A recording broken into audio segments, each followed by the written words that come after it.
आग्र्यावरून शिवाजी महाराज राजगडला आले ही मोहीम सगळ्यांना लक्षात आहे. पण संभाजी महाराजांना ज्यावेळी मारलं गेलं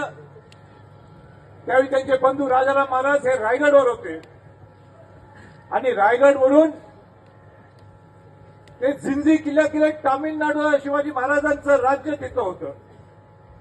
आणि तिथून त्यांनी जे राज्य केलं 9 वर्ष ते शिवाजी महाराजांचे पुत्र राजाराम महाराज ज्यांनी औरंगजेबला वाटलं की आता संभाजी महाराजांना मारलं गेलं,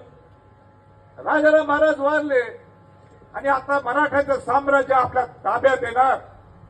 त्या ज्यांनी खऱ्या अर्थाने मराठ्यांचं साम्राज्य ज्यांनी जीवन ठेवलं, ज्यांनी वाचवलं त्या छत्रपती शिवाजी महाराजांच्या असून छत्रपती ताराबाई राणी साहेब